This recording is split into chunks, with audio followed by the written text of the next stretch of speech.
साखर महाग झाली, कदाचित ही बातमी ऐकून ना काही ग्राहकांना आपल्या खिशाला झळ बसेल, एवढंच वाटेल. पण हीच बातमी जर शेतकऱ्याच्या कानावर पडली तर कदाचित त्यांच्या कानाला ती दिलासा देणारी बातमी असेल. कडक उन्हात उभं राहणं, पाण्याची व्यवस्था करणं, मजुरांचा खर्च, वाहतुकीचा खर्च, खताचा, औषधांचा खर्च करणं, एवढं सगळं करून ना शेतकरी ऊस उभा करतो. या बदल्यात फक्त त्याची एवढीच अपेक्षा असते की आपल्या ऊसाला चांगला भाव मिळावा. मी कुठली मोटिवेशनल स्पीकर नाहीये, ना कुठली भाषण देणारी मुलगी आहे. खरं तर मी एका शेतकऱ्याची मुलगी आणि एका शेतकऱ्याची सून आहे. हे सगळं काही गोष्टी ना मी जवळून बघते. त्यामुळे मला ह्या गोष्टींचा शेतकऱ्यांच्या जेवढ्या अडचणी असतात ना त्या समोरून डोळ्याने दिसतात. साखर महाग झाली म्हणून ऊसाला भाव भेटेल.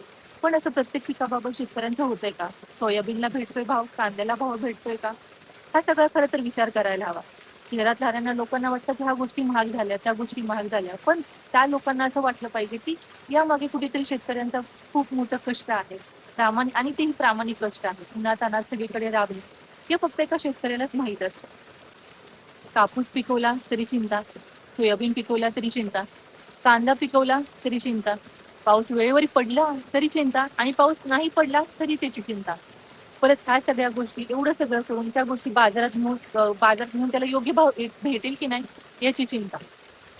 म्हणून मला असं वाटतं ना की फक्त साखरेचे भाव वाढले म्हणून शेतकऱ्याला त्याचा दिलासा मिळाला एवढीच गोष्ट पुरेशी नाहीये.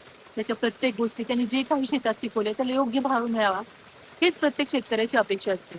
त्याला भाव मिळाला म्हणून फक्त शेतकऱ्याला फायदा होतो असं नाही. त्याच्या मुलांना फायदा होतो, त्यांच्या शिक्षणाला फायदा होतो, गावाला फायदा होतो. मेन म्हणजे एका सगळ्या शेतकऱ्यांना फायदा होतो.